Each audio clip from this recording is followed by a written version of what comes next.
بسم اللہ الرحمن الرحیم۔ السلام علیکم ورحمۃ اللہ وبرکاتہ۔ 4 نعمتیں جو ہر جنتی عورت کو دنیا میں ہی مل جاتی ہے۔ حضرت علی رضی اللہ تعالیٰ عنہ کا فرمان ہے، 4 ایسی چیزیں، 4 ایسے کام جو کسی عورت میں دکھائی دے تو سمجھ جانا کہ اللہ پاک نے اس عورت کو جنتی ہونے کا شرف دنیا میں ہی عطا فرما دیا ہے۔ یہ اس کی خوش نصیبی، خوش قسمتی ہے اور خوش بختی ہے کہ اللہ تعالیٰ نے اس کو دنیا میں ہی جنتی ہونے کا پروانہ دے دیا ہے۔ ایسی عورتیں خوشیاں منائیں جن کو جنتی ہونے کا پروانہ، جنتی ہونے کا ٹکٹ دنیا میں ہی مل جائے۔ محترم ناظرین، بحیثیت مسلمان ہمارا ایمان اور عقیدہ ہے کہ اللہ وحدہ لا شریک ہے، اس کا کوئی ثانی نہیں، اس کا کوئی مثل و مثال نہیں۔ جو اللہ کے احکام پر ڈٹ جاتا ہے، اللہ نے اس کے لیے جنت میں ایسے انعام تیار کیے ہیں جو انسانی سوچ سے بالا تر ہے۔ یہی وجہ ہے کہ ہر انسان چاہتا ہے کہ مرنے کے بعد، قبر میں دفن ہونے کے بعد اللہ پاک اس کو بخش دے اور اس کو جنت میں بلند مقام عطا فرما دے۔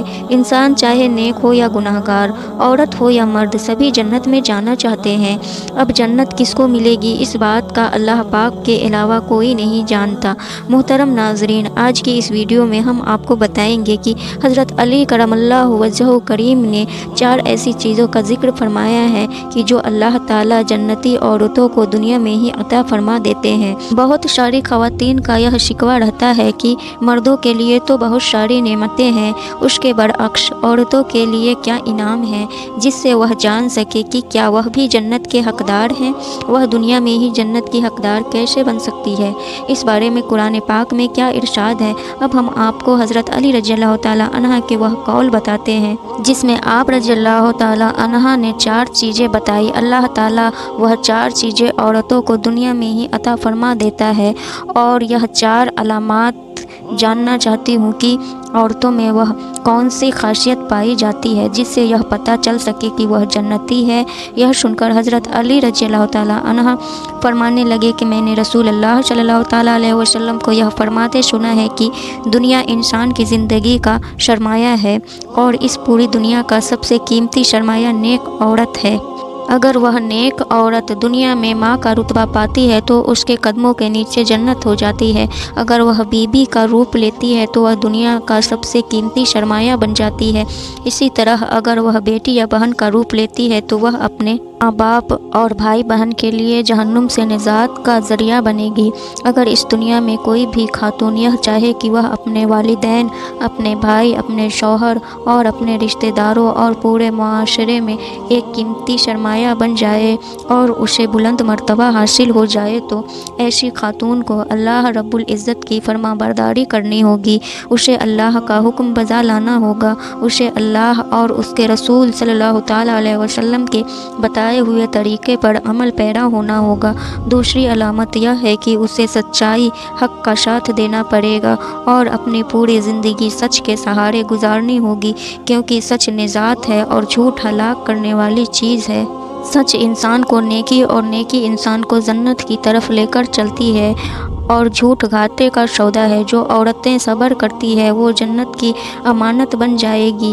ہر معمولی بات پر کسی سے گلے شکوے نہیں کرتی، ایسی عورتیں اس جنت کی مستحق ہے۔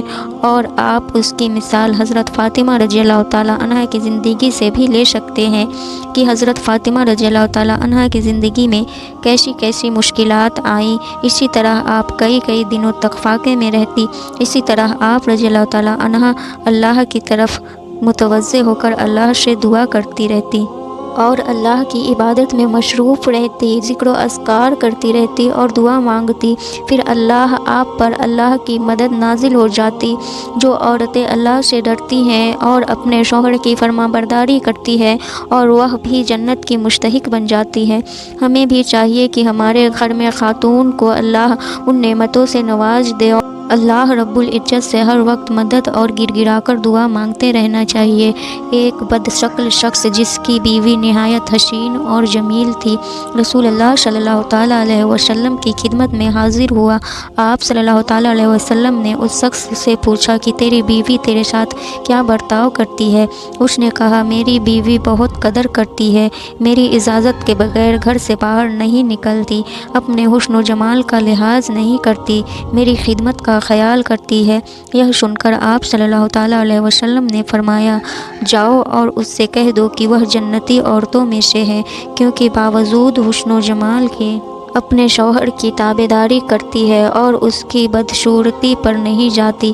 محترم ناظرین، ایک مرتبہ حضرت موسیٰ علیہ السلام نے اللہ پاک سے پوچھا، اے میرے مالک، مجھے یہ بتائیں کہ اس وقت آپ کو سب سے زیادہ عزیز کون ہے؟ اللہ تعالیٰ نے کہا کہ اے موسیٰ، اگر تم دیکھنا چاہتے ہو کہ مجھے سب سے زیادہ عزیز کون ہے تو جاؤ کنعان کے ایک گاؤں میں جہاں ایک عورت رہتی ہے، اس کا نام بیال ہے اور وہ اس وقت مجھے سب سے زیادہ عزیز ہے۔ موسیٰ علیہ السلام کے دل میں یہ بات پیدا ہوئی کہ میں اس اللہ کی عزیز بندی کی زیارت کروں، دیکھوں تو کون ہے، آخر وہ ایسے کون سے عمل کرتی ہے جس کی وجہ سے وہ اللہ کو سب سے زیادہ عزیز ہے۔ موسیٰ علیہ السلام چلتے رہے اور آخرکار اس گاؤں میں پہنچ گئے۔ کیا دیکھتے ہیں کہ ایک ٹوٹا ہوا گھر ہے۔ اس ٹوٹے ہوئے گھر میں ایک عورت رہتی ہے جس کے نہ تو ہاتھ ہے، نہ پاؤں ہے، نہ آنکھیں ہیں، نہ کان ہے، صرف ایک زبان ہے جو اللہ کا شکر ادا کر رہی ہے۔ موسیٰ علیہ السلام نے دیکھا اور دل ہی دل میں کہا کہ اے اللہ، تو نے اس عورت کو کسی نعمت سے نہیں نوازا، پھر بھی یہ تیرا شکر ادا کر رہی ہے۔ بس یہ کہنا تھا کہ وہ عورت کہنے لگی، اے موسیٰ علیہ السلام، تو اللہ رب العزت کا نبی ہوگا، مگر میرے اللہ رب العزت کے لیے یہ نہ کہنا کہ اللہ رب العزت نے مجھے کچھ نہیں دیا۔ اللہ رب العزت نے مجھے جو کچھ دیا ہے اس کا میں کبھی شکر ادا نہیں کر سکتی۔ موسیٰ علیہ السلام نے کہا، وہ کیسے؟ وہ عورت کہنے لگی کہ اے موسیٰ علیہ السلام، اگر اللہ رب العزت مجھے قدم دیتا تو میں ان قدموں سے چل کر باہر جاتی، گناہ کرتی۔ اللہ رب العزت نے مجھے عزیز رکھتا ہے، اس لیے اللہ رب العزت نے مجھے ان تمام گناہوں سے بچا لیا۔ اگر اللہ رب العزت مجھے ہاتھ دیتا تو شاید میں اللہ کی مخلوق پر ظلم کرتی، تو اللہ رب العزت نے مجھے ان گناہوں سے بھی بچا لیا۔ اگر اللہ رب العزت مجھے آنکھیں دیتا تو شاید میں نامحرم کو دیکھتی، اللہ رب العزت نے مجھے ان گناہوں سے بھی بچا لیا۔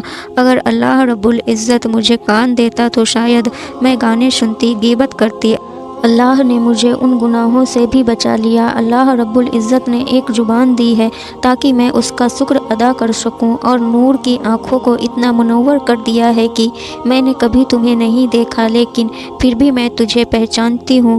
تو اے موسیٰ علیہ السلام، بتاؤ کہ میں اپنے رب کا شکریہ ادا کیوں نہ کروں؟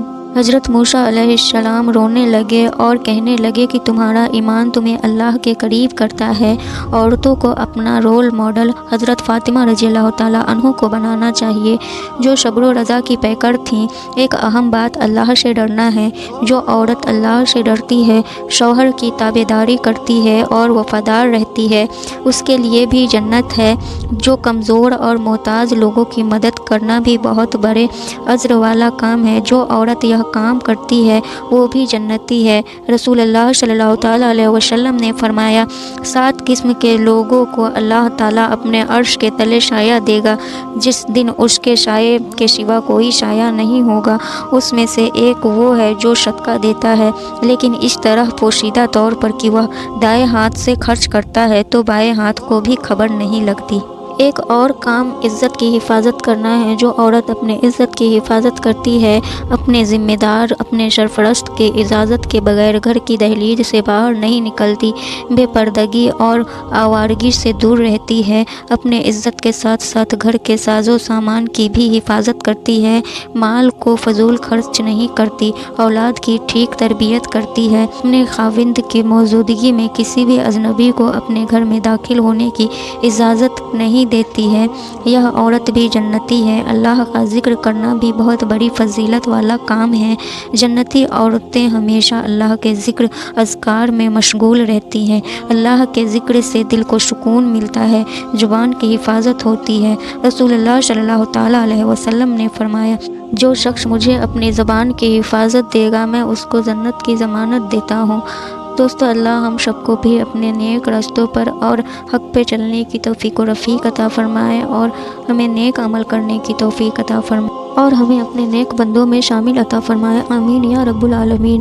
دوستو، اگر ہماری ویڈیو آپ سبھی کو پسند آتی ہے تو ہماری ویڈیوز کو لائک شیئر ضرور کریں، اور مزید ایسے ہی اسلامک ویڈیوز کے لیے ہمارے چینل کو سبسکرائب ضرور کریں۔ جزاک اللہ۔